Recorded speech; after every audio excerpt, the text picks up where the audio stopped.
মা সন্তানকে এই পেটের মধ্য থেকে দুনিয়ার জমিনে ভূমিষ্ঠ করে প্রসব করে, এই প্রসব বেদনার মধ্যে যে পরিমাণ কষ্ট দুনিয়ার জমিনের কোনো বাবা, দুনিয়ার জমিনের কোনো পুরুষ আজও পর্যন্ত কত কষ্ট হয়, এটা কোনো বাবা কোনোদিন কল্পনাও করতে পারে না। কথা বলেন ঠিক কিনা? 2 নম্বর কারণ ওয়াওয়াযাতহু কুরহা। এবার কোন সন্তান মার গর্ভের মধ্যে চলে আসছে, প্রথম দিন থেকেই মা আর ভালো করে খাওয়া দাওয়া করতে পারে না। আরে মা যদিও কোন সময় খাবার প্লেট নিয়ে সামনে বসে যায়, আরে 2-3 লোকমা মুখের মধ্যে দেওয়ার পরে যখন ওই পেটের মধ্যে সন্তানটা একটু লড়াচড়া করে, মার তখন ব্যথা চলে আসে, আর মাটা ভাত খেতে পারে না। আহারে পরিবারের লোকজন যদি জিজ্ঞাসা করে খাবারের প্লেট রেখে, খাবার এখানে রেখে কিভাবে তুমি কেন তুমি চলে যাও, বলে না আমি এখন খাবো না, খাবার আমার আর রুচি নাই। কথা বলেন ঠিক না বেঠিক? সন্তানটা পেটের মধ্যে চলে আসছে, ভালো করে বুঝবেন, বিজ্ঞান রিসার্চ করে বলতেছে মার গর্ভে যে সন্তানটা থাকে একটা থলের মধ্যে থাকে, এই থলেটার সাইজ হলো 10 ইঞ্চি লম্বা। কয় ইঞ্চি? আর একটু জোরে বলেন। 10 ইঞ্চি লম্বা। এই থলেটা 10 ইঞ্চি লম্বা হয়ে যায়, লম্বাই থাকে, আর বেশি আর হয় না। বিজ্ঞান রিসার্চ করে বলে সন্তানের ওই পেটের মধ্যে বয়স যখন 7 মাস হয়ে যায়, قال النبي عليه الصلاة والسلام وقال تعالى في شان حبيبه ومحبوبه إن الله وملائكته يصلون على النبي يا أيها الذين آمنوا صلوا عليه وسلموا تسليما। সকলে দরুদ ইব্রাহিম পড়ি। اللهم صل على محمد وعلى آل محمد كما صليت على إبراهيم وعلى آل إبراهيم إنك حميد مجيد اللهم بارك على محمد وعلى آل محمد كما باركت على إبراهيم وعلى آل إبراهيم إنك حميد مجيد أإمام الأولين الآخرين بحر صدق رحمة للعالمين سيد الكونين ختم المرسلين آخر مدبود فخور الأولين شد وجوداش رحمة للعالمين مسجد يشد همارا يزمين أغو نبير উম্মতেরা হয়ে যদি সে হারা, ওগো নবীর উম্মতেরা হয়ে যদি সে হারা, কোরআন হাদিস ছেড়ে চলো যখন যাহা চায় মনে, নবী বিনে কে দাঁড়াবে পুলসিরাত মিজানে। আছে কেউ দাঁড়ানোর মতো? একটু আওয়াজ দিয়া বলেন। যে আওয়াজ দিছেন মনে হয় যে আপনারাও গিয়া সেখানে দাঁড়াবেন। আছে কেউ? আর একটু জোরে বলেন। নবী বিনে কে দাঁড়াবে পুলসিরাত মিজানে, এমন মায়ার নবী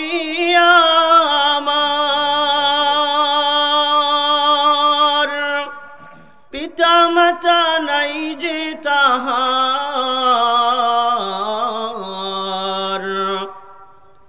এমন মায়ার নবী আমার,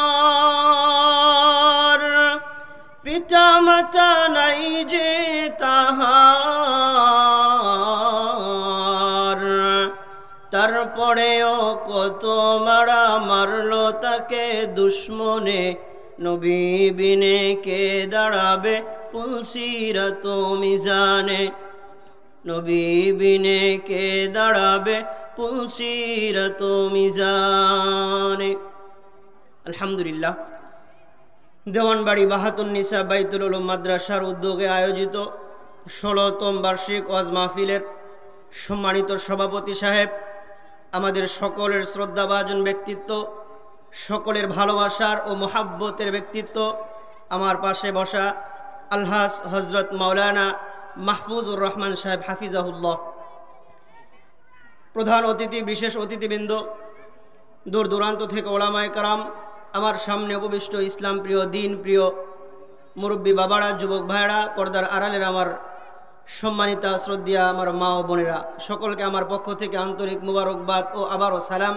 আসসালামু আলাইকুম ওয়া রাহমাতুল্লাহি ওয়া বারাকাতুহু। আল্লাহ পাক রব্বুল আলামিনের দরবারে লাখো কোটি শুকর, যে মহান তাবারক রব্বুল আলামিন আমাকে আপনাকে অত্যন্ত ভালোবেসে মোহাব্বত করে এই জালিসুর রহমান তথা বেহেশতের বাগানে আসার, বসার, কিছু কথা বলবার এবং শুনবার মতো যে তৌফিক আল্লাহ পাক রব্বুল আলামিন আমাকে আপনাকে দান করেছেন, সেই মহান তাবারক রব্বুল আলামিনের দরবারে সকলেই প্রাণ খুলে অন্তরস্থল থেকে উঁচু আওয়াজে একবার শুকরিয়া আদায় করি, আলহামদুলিল্লাহ। আজকের যে এই মাহফিলটা হচ্ছে, এই জন্য আপনারা খুশি না বেজার? আওয়াজে মনে হয় এর চাইতে বেজার আর নারাজ জীবনে কোনোদিন হন নাই। খুশি না বেজার? কার পক্ষ থেকে নিয়ামত? এই আল্লাহর নিয়ামত পেয়ে আমি আপনি খুশি না বেজার? তাহলে যে আল্লাহ তাআলা আমাকে আপনাকে তার পক্ষ থেকে একটা নিয়ামত দিয়ে খুশি করলেন, তাহলে ওই আল্লাহকে খুশি করানো দরকার আছে না নাই? আকাশ বাতাসকে প্রকম্পিত করে ঘুমন্ত মানুষকে জাগ্রত লক্ষ্যে এরকম একটা আওয়াজ দিয়ে কালিমাতুশ শুকর আদায় করবেন। ভবিষ্যতে এর চাইতে, আগে কখনো এর চাইতে বেশি আওয়াজ হয় নাই, ভবিষ্যতে হওয়ার সম্ভাবনাও নাই। এরকম আওয়াজ দেওয়া যাবে কি যাবে না? কালিমাতুশ শুকর আদায় করি, বলি আলহামদুলিল্লাহ। এর চাইতে আওয়াজ আরো বেশি আগে হয় নাই? হয়েছে, হুজুরের মাদ্রাসায় হয়েছে। যাক, সেখানে আরো মানুষজন একটু বেশি ছিল, কথা বলেন ঠিক কিনা? আলহামদুলিল্লাহ। তাহলে এই মাহফিলে আসতে পেরে, বসতে পেরে আমরা খুশি না বেজার? আলহামদুলিল্লাহ। আল্লাহ তাআলা আমাকে আপনাকে তার পক্ষ থেকে নিয়ামত দিয়েছেন, এজন্য আমি আর আপনি খুশি। বান্দাকে আল্লাহ পাক রব্বুল আলামিন মোহাব্বত করেন, ভালোবাসেন, বিদায় আল্লাহ তাআলা বান্দাকে নিয়ামত দান করেছেন, কথা বলেন ঠিক না ঠিক? আল্লাহ পাক রব্বুল আলামিন যে সমস্ত নিয়ামত আমাকে আপনাকে আমাদেরকে দিয়েছেন, এই নিয়ামত দেওয়ার পরে আল্লাহ পাক রব্বুল আলামিন মহাগ্রন্থ আল কোরআনুল কারীমের 13 নম্বর পারার 18 নম্বর পৃষ্ঠায় সূরা ইব্রাহিমের একটি আয়াতে কারিমার মধ্যে আল্লাহ পাক রব্বুল আলামিন বলেন, ওয়া আতাকুম মিন কুল্লি মা সাআলতুমু ওয়া ইন তাউদ্দু নি'মাতাল্লাহি লা তুহসুহা। আল্লাহ পাক রব্বুল আলামিন বললেন, বান্দা, আমি আল্লাহ তোমাকে যে সমস্ত নিয়ামত দান করেছি, এই নিয়ামত গণনা করে কোনোদিন শেষ করতে পারবে না। আওয়াজ দিয়া বলেন সুবহানাল্লাহ। কথাটা কার? আল্লাহর। ঠিক এরকমই একটা কথা আল্লাহ পাক রব্বুল আলামিন সূরাতুন নাহলের মধ্যে আল্লাহ পাক রব্বুল আলামিন বলতেছেন, ওয়া ইন তাউদ্দু নি'মাতাল্লাহি লা তুহসুহা। আল্লাহ বলেন, বান্দা, আমি যে নিয়ামত তোমাদেরকে দিলাম গণনা করে শেষ করতে পারবা না। তার মধ্যে অন্যতম একটা নিয়ামত আল্লাহ নিজে বলেন, ইন্নাল্লাহা গফুরুর রহিম। আল্লাহ বলেন, আমি আল্লাহর যে সমস্ত নিয়ামত তোমাদেরকে দান করেছি, এর মধ্যে সবচেয়ে বড় নিয়ামত আমি আল্লাহ তোমাদেরকে আমার কাছে মাফ চাওয়ার সাথে সাথে আমি আল্লাহ তোমাদের জীবনের গুনাহগুলো মাফ করে দেই। সুবহানাল্লাহ। কথাটা কার? আল্লাহর। আল্লাহ পাক রব্বুল আলামিন বলতেছেন, আমার আপনার বিশ্বাস হয় তবে কম। এই বিশ্বাস নিয়ে আমি আর আপনি আমরা নিজেকে ঈমানদার বলে পরিচয় দিতে পারবো না। প্রকৃতপক্ষে ঈমানদার আমাকে আপনাকে হতে হবে। আল্লাহ পাক রব্বুল আলামিনের প্রতি পূর্ণ বিশ্বাস আস্থা আমাকে আপনাকে রাখতে হবে। আমি আর আপনি আল্লাহ পাক রব্বুল আলামিনকে চিনি না, সেজন্য তার ইবাদত করতে আমার আপনার মনে চায় না। আল্লাহ পাক রব্বুল আলামিনকে চিনতে হবে। চেনার জন্য স্যাম্পল ছোট্ট একটা উদাহরণ দিয়ে আমি আমার মূল আলোচনার দিকে চলে যাব ইনশাআল্লাহ। এই যে একটা ভুয়াপুর বিশাল বড় একটা স্বয়ং সম্পূর্ণ একটা বাজার, এই বাজারের মধ্যে এমন একটা দোকান আছে যে দোকানে তরু তরকারি সহ আরো যে সমস্ত জিনিসগুলো আছে সবকিছু পাওয়া যায়, এমন দোকান আছে না নাই? আপনি আপনার সন্তানকে অথবা আপনি নিজেই বাজারে গিয়েছেন, ওই দোকানে গিয়েছেন দুইটা জিনিস ক্রয় করার জন্য। কয়টা জিনিস? একটু আওয়াজ দেন। দুইটা জিনিস ক্রয় করার জন্য। ভালো করে একটু বুঝবেন আলোচনা। এর মধ্যে ওই যে দুইটা জিনিস আপনি আনার জন্য সন্তানকে পাঠিয়েছেন অথবা আপনি নিজে গিয়েছেন একটা উদ্দেশ্য নিয়ে। সেই উদ্দেশ্যটা হলো ওই দুইটা জিনিস বাজার থেকে আপনি আনবেন, ভর্তা করে খাবেন। কি করে খাবেন? একটু আওয়াজ দেন। এর মধ্যে দুইটা জিনিসের মধ্যে এক নম্বর জিনিস হলো আলু। কিলু আছে না নাই? শক্ত না নরম? আলু বলে নরম, ওটা তো যাই নাই, উদ্দূর যাই নাই। আলু শক্ত না নরম? কি করে খাবেন? মজা না? সরিষার তেল দিয়ে সকালবেলা গরম ভাত, আর কিছু লাগে না। আরেকটা জিনিস ডিম। কি শক্ত না নরম? জোরে বলেন। যদি বিশ্বাস না হয় 1 ডজন কিনা পলিথিন সহ হাত থেকে ছাইরে দিয়েন, দেখেন শক্ত না নরম, পরীক্ষা স্বরূপ। কি করে খাবেন? না না না, ভর্তা করে খাবেন। আল্লাহকে চিনাইতেছি বান্দা। বাসায় নিয়ে আসার পরে আপনি হলে আপনার স্ত্রীকে দিয়েছেন, আপনার সন্তান হলে তার মাকে দিয়েছে।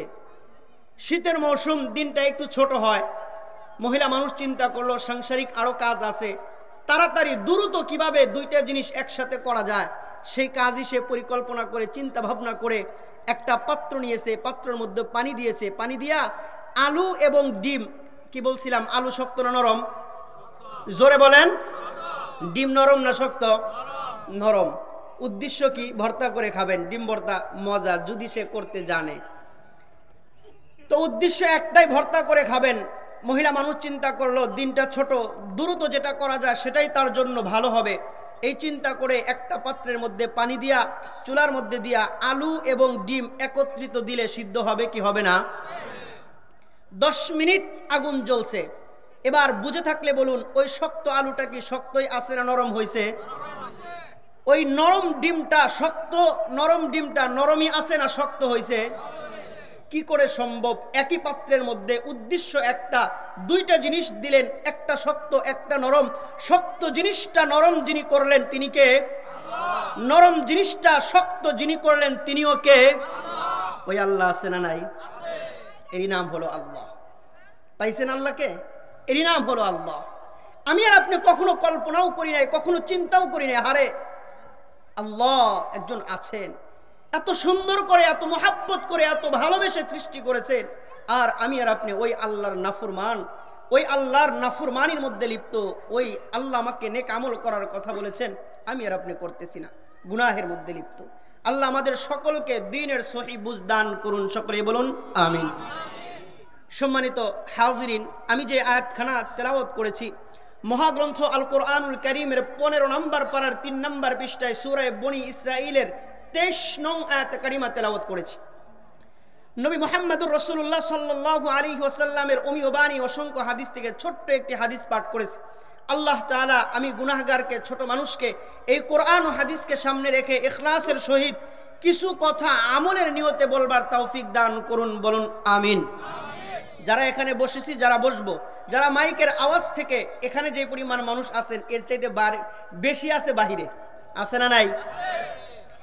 আসুন আলোচনার দিকে আগাই। যারা আলোচনাগুলা যে যেখান থেকেই শুনবেন, আল্লাহ তাআলা সূরাতুল নাহলের 99 নম্বর আয়াত, সূরাতুল হিজরের 99 নম্বর আয়াতে কারিমার মধ্যে আল্লাহ বলেন, ওয়াবুদ রাব্বাকা হাত্তা ইয়াতিয়াকাল ইয়াকিন। আল্লাহ যেন আমাকে সহ সকলকে মৃত্যু পর্যন্ত প্রতিটা ভালো কথার উপর আমল করার তৌফিক দান করেন, বলুন আমিন।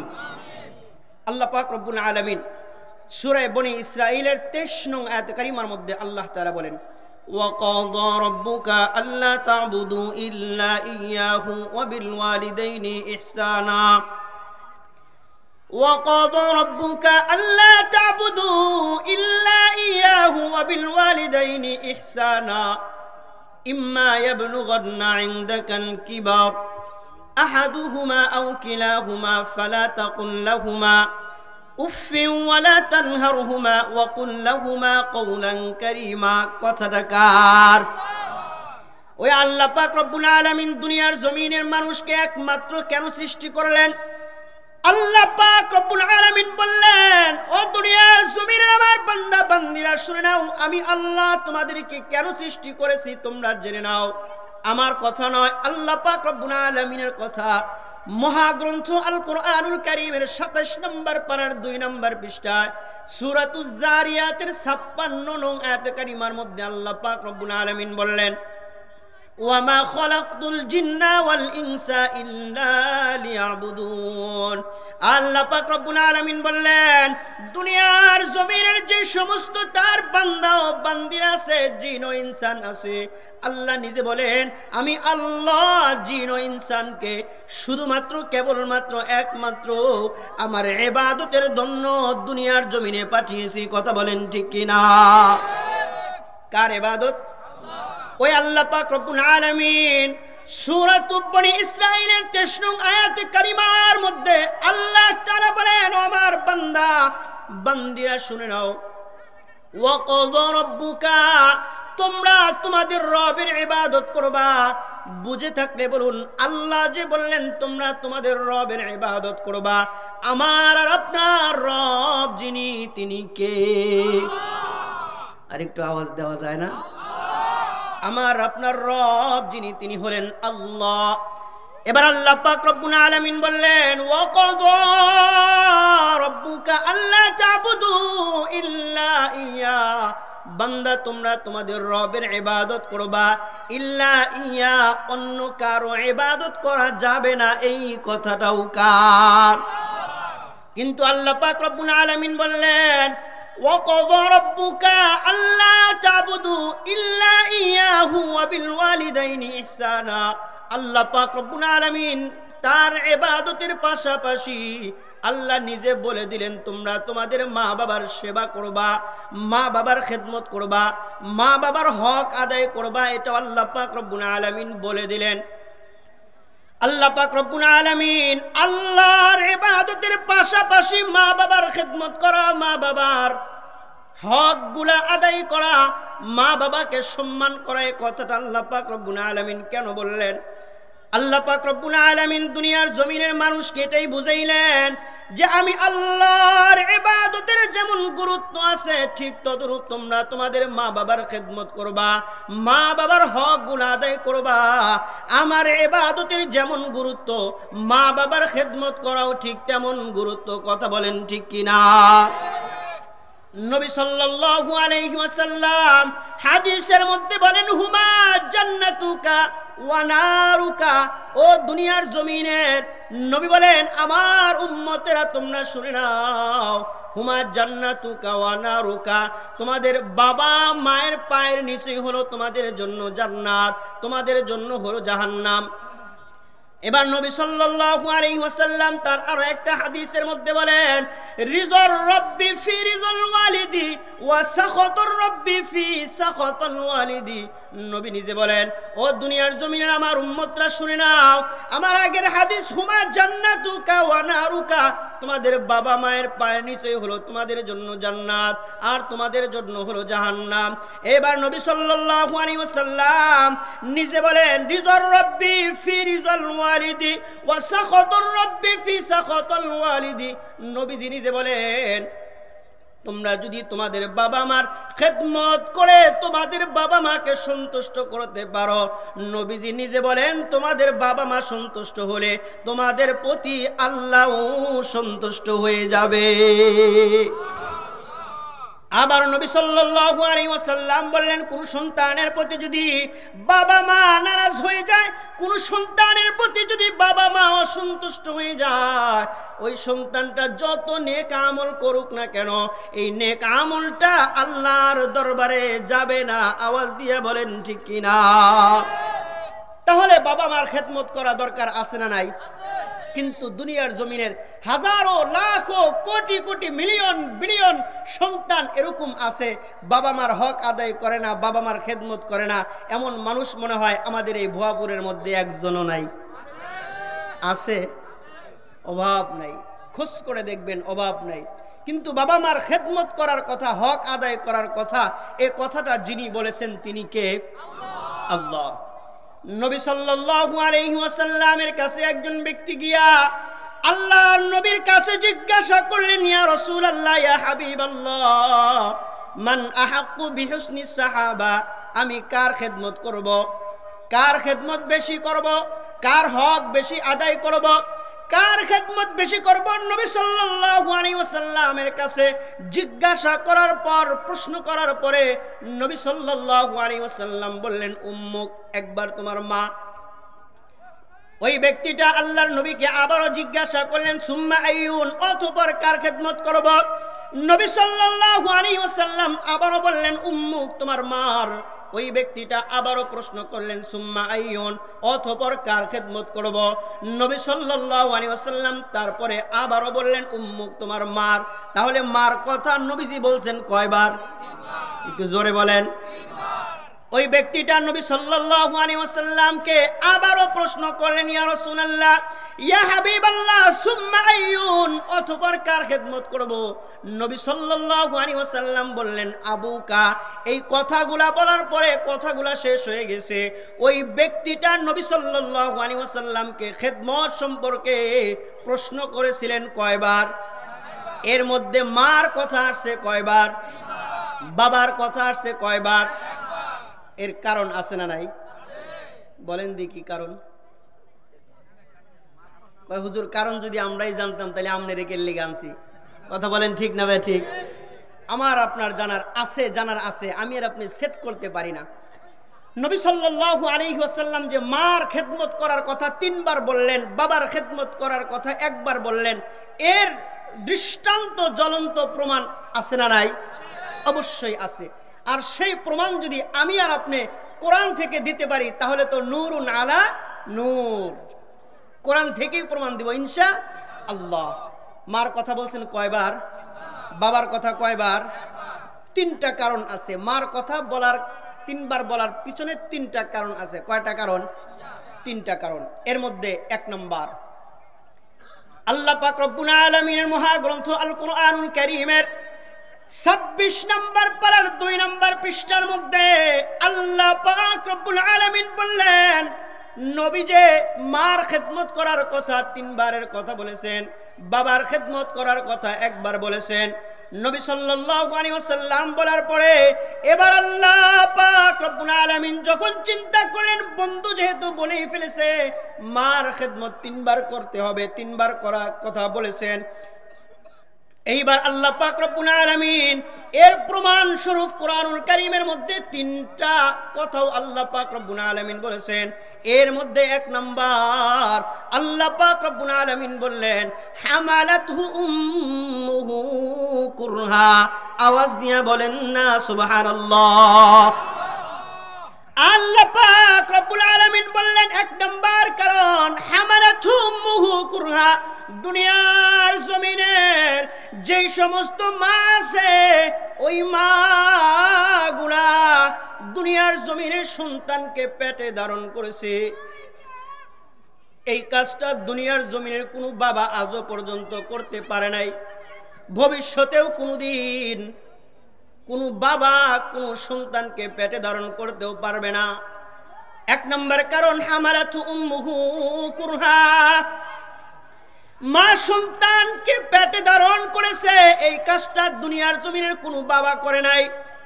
মহিলা মানুষ সন্তানকে পেটে ধারণ করেছে, এই কাজটা দুনিয়ার জমিনের কোনো বাবা আজও পর্যন্ত করতে পারে নাই। তাহলে নবী সাল্লাল্লাহু আলাইহি ওয়াসাল্লাম যে কারণ বললেন 3 বার, খেদমত করার কথা বলেছেন। এর মধ্যে একটা কারণ আমরা পেয়ে গেলাম, কথা বলেন ঠিক কিনা? এক নম্বর কারণ, হামালাতু উম্মুহু কুরহা, মা সন্তানকে পেটের মধ্যে ধারণ করেছে। দুনিয়ার জমিনের কোনো বাবা আজও পর্যন্ত করতে পারে নাই, আগেও পারে নাই, এখনো পারতেছে না, ভবিষ্যতেও কোনোদিন পারবে না। কিন্তু মা যদিও সন্তানকে পেটে ধারণ করেছে, বিজ্ঞান রিসার্চ করে বলেছে এই সন্তানটাকে বাবা সে মাথায় ধারণ করেছে। একজন সন্তান যখন মার গর্ভের মধ্যে চলে আসে, মা চিন্তা করে সন্তানকে কিভাবে এর মধ্যে রেখেই ভালো রাখা যায়। এবার বাবা চিন্তা করে এই সন্তানটা ওখানে কিভাবে ভালো থাকবে।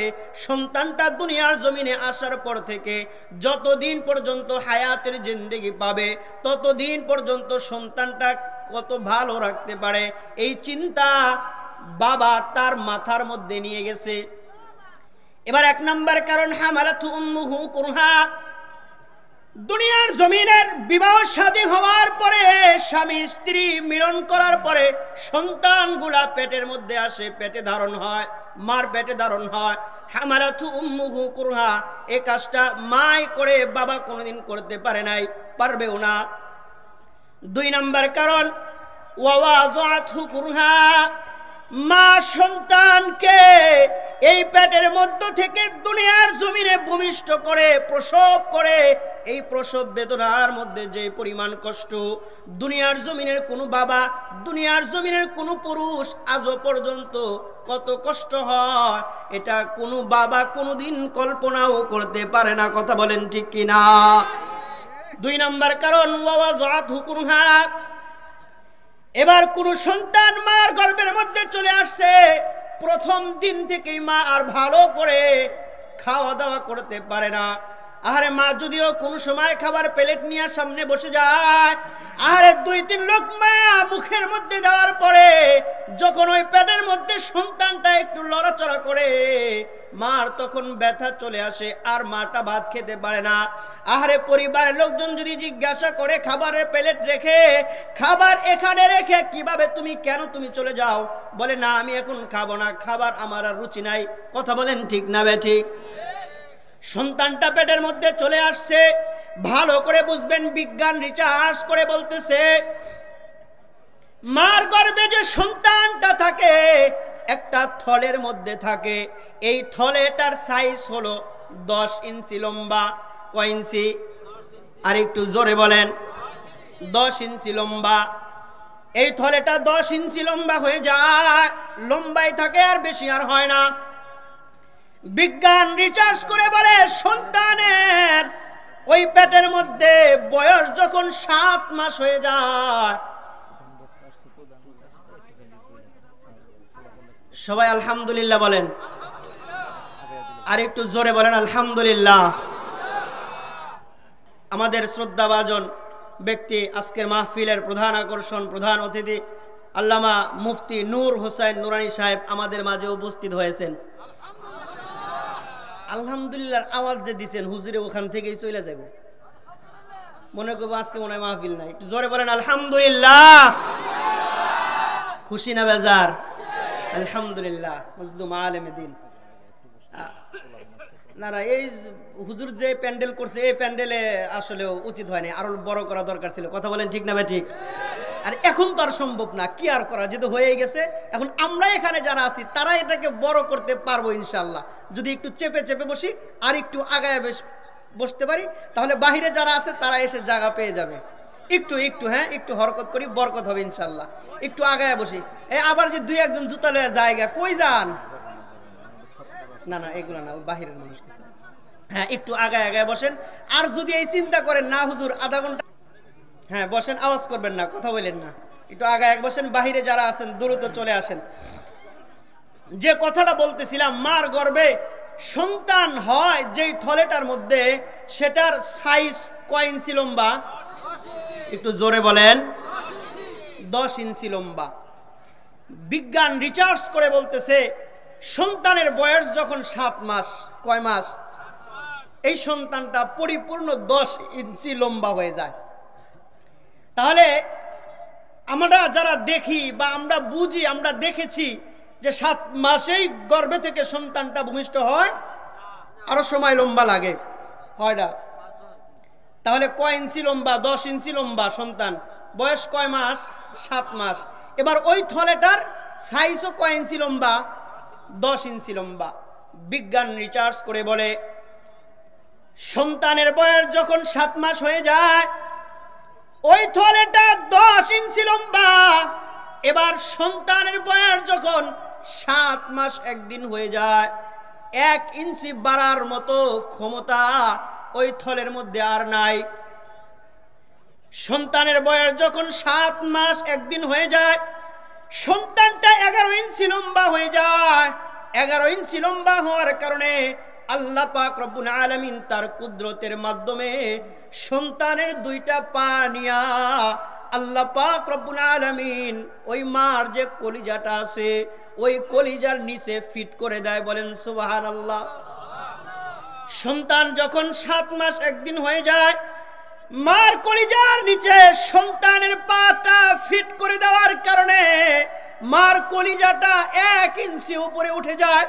এবার সন্তানের বয়স যখন 7 মাস 2 দিন হয়ে যায়, তখন সন্তানের ওই 12 ইঞ্চি লম্বা হয়ে যায়, মার কলিজাটা 2 ইঞ্চি উপরে উঠে যায়। সন্তানের বয়স যখন 7 মাস 3 দিন হয়ে যায়, সন্তানটা 13 ইঞ্চি লম্বা হয়ে যায়। সন্তানের বয়স যখন 7 মাস 4 দিন হয়ে যায়, সন্তানটা 14 ইঞ্চি লম্বা হয়ে যায়। 14 ইঞ্চি লম্বা হওয়ার কারণে মার যে পেটের মধ্যে, শরীরের মধ্যে যে কলিজাটা আছে, এই কলিজার নিচে পাটা ফিট করে দেওয়ার কারণে মার কলিজাটা 4 ইঞ্চি উপরে উঠে যায়। বলেন সুবহানাল্লাহ। কুদরতটা কার? আল্লাহ পাক রব্বুল আলামিনের কুদরত। বিজ্ঞান রিসার্চ করে বলে এই যে দুনিয়ার জমিনে সন্তান মার গর্ভের মধ্যে লালন পালন হয়, মার গর্ভের মধ্যে সন্তানটা ভূমিষ্ঠ হয় থাকে, অবস্থান করে, আমরা অনেক সময় শুনতে পাই যেই সন্তানটা একটু বেশি লড়াচড়া করে, ওই মাটা, ওই বোনটা, ওই মেয়েটা পরিবারের মধ্যে যিনি মুরব্বী আছেন তাকে বলে আরে ভালো আছে, লড়াচড়া করতেছে, বলে কি বলে না? আবার কোন মার, কোন মেয়ের, কোন বোনের সন্তানটা পেটের মধ্যে যদি লড়াচড়া না করে, আরে ওই মাটা টেনশনের মধ্যে পড়ে যায়, পেরেশান হয়ে যায়। 2 দিন যাবত সন্তানটা লড়াচড়া করে না, হাত দিয়ে বুঝি না আর লড়তেছে না, না জানি কি ধরনের সমস্যা হয়ে গেল, বলে কি বলে না? অবশ্যই বলে। বিজ্ঞান রিসার্চ করে বলেছেন মার গর্ভে সন্তানটা যেই দিন চলে আসছে, ওই দিন থেকে ভূমিষ্ঠ হওয়ার আগ পর্যন্ত যতদিন এই পেটের মধ্যে থাকে, একজন সন্তান, যেই সন্তানটা সবচাইতে কম লড়াচড়া করে, ওই সন্তানটাও মার কলিজার মধ্যে 4500 বার লাথি মারে। বলেন সুবহানাল্লাহ। কয় হাজার বার? আর এই 4500 বার লাথি আমি আমার মার কলিজার মধ্যে মেরেছি। আরে আপনারা যারা এখানে আছেন, মুরব্বী বাবারা আছেন, যুবক ভাইরা আছেন, যারাই এখানে আছেন, সবাই মার কলিজার মধ্যে সর্বনিম্ন লাথি মেরেছেন 4500 বার। বিজ্ঞান রিসার্চ করে যখন একজন বিজ্ঞানকে প্রশ্ন করে, ভাই মার কলিজার মধ্যে সন্তানটা 4500 বার লাথি মেরেছে, মা কি ব্যথা পায় নাই? বিজ্ঞান বলে মা ব্যথা পেয়েছে। কেমন ব্যথা তোমরা কি জানতে চাও? বিজ্ঞান বলে সন্তানটা এরকম একটা লাথি যদি দুনিয়ার জমিনের কোনো বাবার কলিজার মধ্যে 4500 বার দেওয়ার প্রয়োজন নাই, একটা লাথি যদি কোনো সন্তান বাবার কলিজার মধ্যে দিত, তাহলে বাবাটা সঙ্গে সঙ্গে স্টক করে মারা যেত। এই জন্য নবী বলেছেন মার খেদমত 3 বারের কথা বলেছেন। আরে ভালো করে বুঝবেন, 4500 বার লাথি মেরে আমিও দুনিয়ার জমিনে আসলাম, আপনিও 4500 বার লাথি মেরে দুনিয়ার জমিনে আসছেন। আরে মজমার মধ্যে কত মানুষ এখানে উপস্থিত আছেন, জানি না কার বাবা দুনিয়ার জমিনে নাই। আরে মজমার মধ্যে কত মানুষ এখানে আছেন, জানি না কার যেন বাবা দুনিয়ার জমিনে নাই। আরে বলতে পারবো না কোন বান্দাটা যেন কতদিন যাবত মার চেহারা দেখে মাকে মা বলে ডাকতে পারে না, বাবার চেহারা দেখে বাবাকে কতদিন যাবত বাবা বলে ডাকতে পারে না। আর এরকম কষ্ট দিয়ে আমিও দুনিয়ার জমিনে আসলাম, এরকম কষ্ট দিয়ে আপনিও দুনিয়ার জমিনে এসেছেন। বিজ্ঞান রিসার্চ করে বলে এই যে ৪,৫০০ বার লাথি মেরে মানুষটা দুনিয়ার জমিনে আসছে, এই লাথিগুলার মধ্যে আবার ৩টা বড় বড় লাথি আছে। কয়টা? একটু জোরে বলেন। 3টা বড় বড় লাথি আছে। বিজ্ঞান রিসার্চ করে বলেন একজন সন্তান ৪,৫০০ বার লাথি মেরেছে, তারপরে দুনিয়ার জমিনে আসছে, এর মধ্যে আবার 3টা বড় বড় লাথি আছে। এর মধ্যে 1 নাম্বার হলো, বিজ্ঞান রিসার্চ করে বলেন যখন এই সন্তানটার মার পেটের মধ্যে থাকার সময়টা শেষ হয়ে যায়, কারো 10 মাস, কারো 10 মাস 10 দিন, আবার কারো বা 9 মাস 9.5 মাস এর মধ্যেও হয়ে যায়।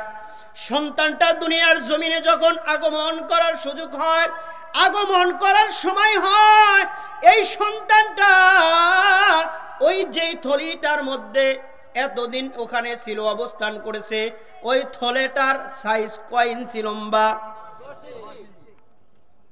ওই থলেটার সাইজ হলো 10 ইঞ্চি লম্বা।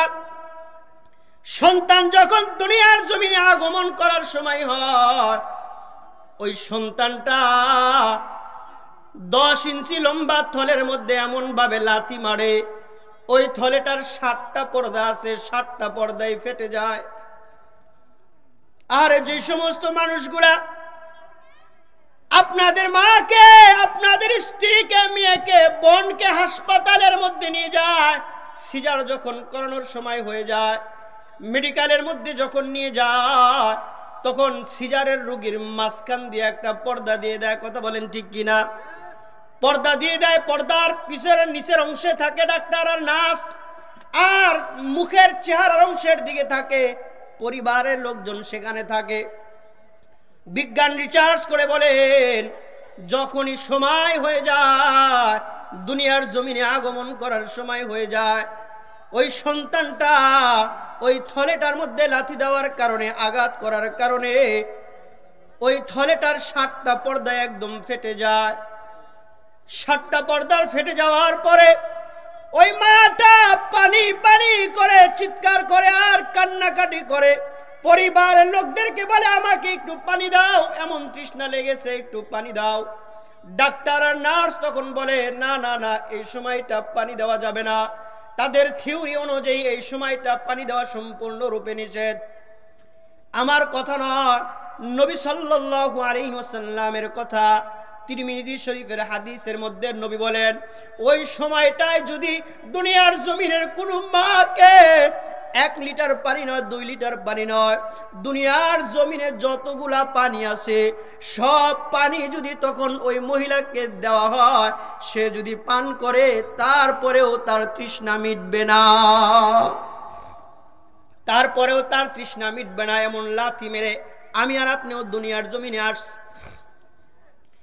1 নাম্বার, এটা হলো সবচাইতে বড় লাথি। আরো একটা বড় লাথি আছে।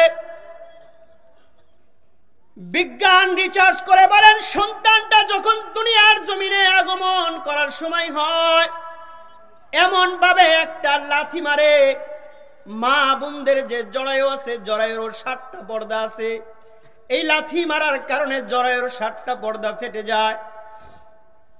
আরে 7টা পর্দা ফেটে যাওয়ার পরে ওই মার শরীর থেকে 1 ফোঁটা নয়, 2 ফোঁটা নয়, বিজ্ঞান রিসার্চ করে বলেন ওই মার শরীর থেকে 2.25 কেজি রক্ত দুনিয়ার জমিনে পড়ে। আর এই 2.25 কেজি রক্ত বাহির করিয়া আমিও দুনিয়ার জমিনে আসছি, আপনিও 2.25 কেজি রক্ত বাহির করিয়া আপনিও দুনিয়ার জমিনে আসছেন। আরে মা চাইলে ওই পেটের মধ্যে রেখে আবার আপনার হায়াতের জিন্দেগি শেষ করতে পারতেন, কিন্তু মা করেন নাই। মা আমার আপনার জন্য এত কষ্ট করেছেন, এই জন্য নবী বলেছেন মার কথা কয়বার? 3 বার। এই কারণে নবী বলেছেন মার খেদমত বেশি করা। তাহলে 4,500 বার লাথির মধ্যে 2 নাম্বার লাথি হলো এমন ভাবে লাথি মারে জরায়ুর 7টা পর্দা ফেটে যায়, 2.25 কেজি রক্ত বাহির হয়। 3 নাম্বার 4500 বার লাথির মধ্যে 3 নাম্বার একটা বড় লাথি আছে। এই লাথিটা সন্তান যখন দুনিয়ার জমিনে আগমন করার সময় হয়, ওই যে থলেটা 10 ইঞ্চি লম্বা, বাড়ার মতো আর 1 ইঞ্চি জায়গাও থাকে না। সন্তানের পাটা আল্লাহ পাক রব্বুল আলামিন তার কুদরতের মাধ্যমে কুদরতি ভাবে কোথায় নিয়ে ফিট করে? মার কলিজার নিচে নিয়ে ফিট করে। বিজ্ঞান রিসার্চ করে বলেছেন, মার কলিজার নিচে সন্তানের পা যখন ফিট করে দেওয়া হয়, সন্তান যখন দুনিয়ার জমিনে আগমন করার সময় হয়, ওই মাটা সন্তানটা মার কলিজার মধ্যে একটা লাথি মারে। লাথি মেরে দুনিয়ার জমিনে আসে। ওই কলিজার মধ্যে লাথি মারার কারণে ওই কলিজাটা মৃদুভাবে ফেটে যায়। বিজ্ঞান রিসার্চ করে বলেন, ওই মার কলিজাটা মৃদুভাবে ফেটে যায়। বিজ্ঞান বলেন ফেটে যাওয়ার কারণে সন্তানটা দুনিয়ার জমিনে আসছে। দুনিয়ার জমিনে আসার পর সর্বনিম্ন 15 সেকেন্ড পরে সন্তানটা উ আ শব্দ করে। সর্বোচ্চ 2 মিনিটের মধ্যে সন্তানটা উ আ শব্দ করে। এবার বিজ্ঞান রিসার্চ করে বলেছেন, এই সন্তানটা যখন কান্না করে, এই কান্নার আওয়াজটা মার কান দিয়া প্রবেশ করিয়া ওই যে মৃদুভাবে কলিজাটা ফেটে গিয়েছিল, ওই কলিজাটা শিলাই হয়ে যায়।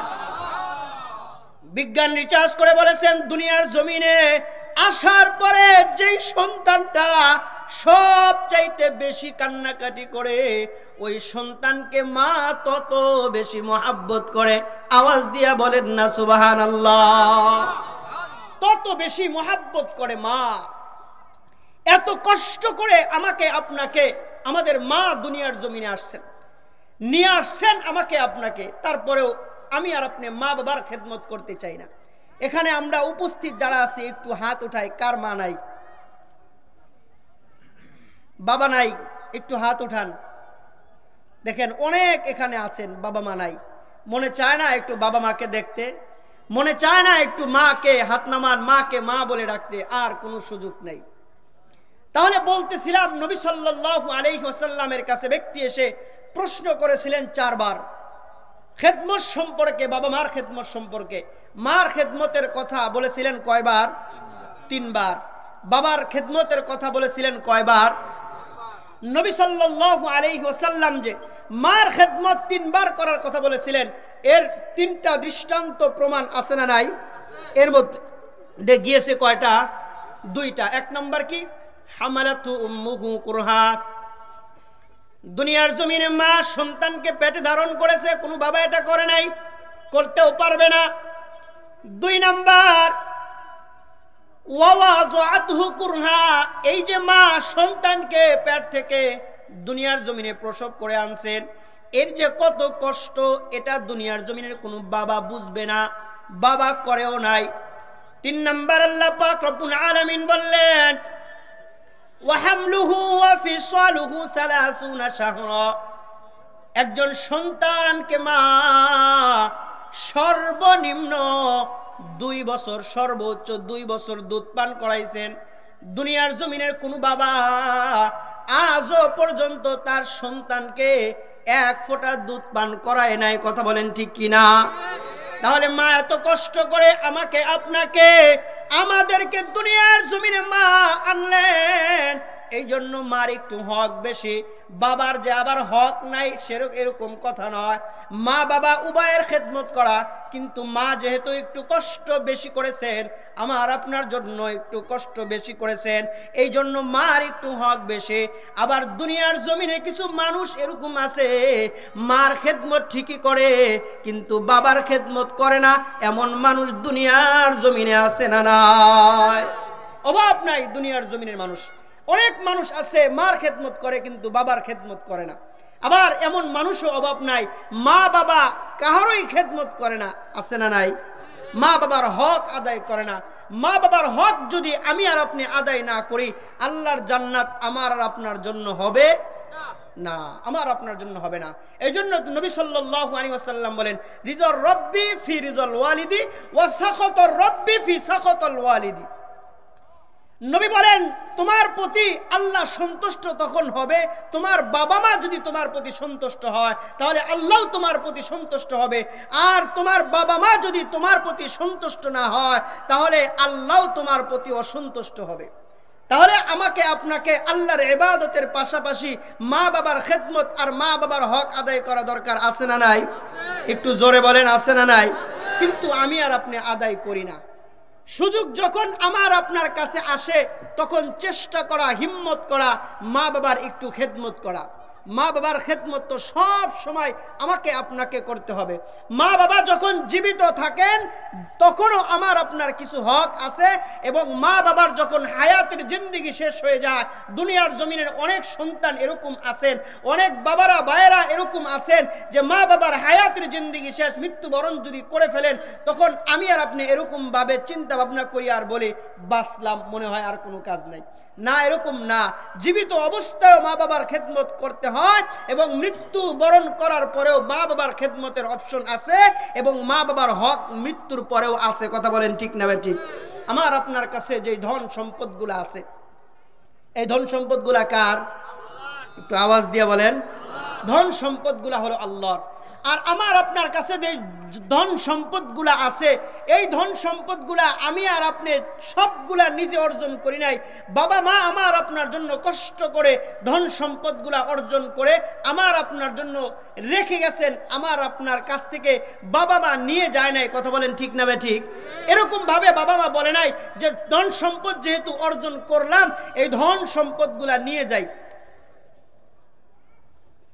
ধন সম্পদগুলা যেহেতু অর্জন করেছি এই ধন সম্পদ নিয়ে যায়, সন্তানকে দিব না, এরকম কথা বাবা মা কোনোদিন আজও পর্যন্ত বলে নাই। অথচ যতটুকু ধন সম্পদ আছে বাবা মা এরকম চিন্তা ভাবনা করে, এরকম বলে আহারে কিছুই তো সন্তানের জন্য করতে পারলাম না, আরেকটু যদি কিছু করে যেতে পারতাম তাহলে তারা হয়তো বা ভালো থাকতো, তাদের আরেকটু উপকার হতো। কিন্তু আমি আর আপনি এমন প্রাসান হৃদয়ের মানুষ হয়ে গেছি, ওই বাবা মা দুনিয়ার জমিন থেকে চলে গেছে, আমি আর আপনি ওই বাবা মার জন্য ওই ধন সম্পদ ব্যয় করি না। আছে না নাই? শুধু নিজের আর নিজের বলি। এই মাদ্রাসা এখানে হচ্ছে, অনেক দিন যাবত এই মাদ্রাসা এখানে আছেন। এই মাদ্রাসাটা কার? একটু জোরে বলেন। দিয়ে দেন আল্লাহর রাসূলের, নিজেদের কোনো জিম্মাদারি নাই। আল্লাহ এবং আল্লাহর রাসূলের প্রতিষ্ঠান ঠিক আছে, কিন্তু জিম্মাদারি কার? একটু জোরে বলেন। অনেক দিন যাবত আপনারাই পরিচালনা করতেছেন, আপনাদের দেওয়া অর্থ দিয়ে এই মাদ্রাসা পরিচালিত হচ্ছে। কথা বলেন ঠিক না ঠিক? ভবিষ্যতে যতদিন পর্যন্ত থাকবে ততদিনও জিম্মাদারি কাদের থাকবে? আমাদেরই থাকবে। ততদিনও জিম্মাদারি আমার আপনার আমাদেরই থাকবে। আর এর খেদমত যদি আমি আর আপনি করে যাইতে পারি, ভবিষ্যতে পরকালে হায়াতের ওই জিন্দেগির মধ্যে উপকার হবে কি হবে না? একটু আওয়াজ দিয়ে বলেন, উপকার হবে কি হবে না?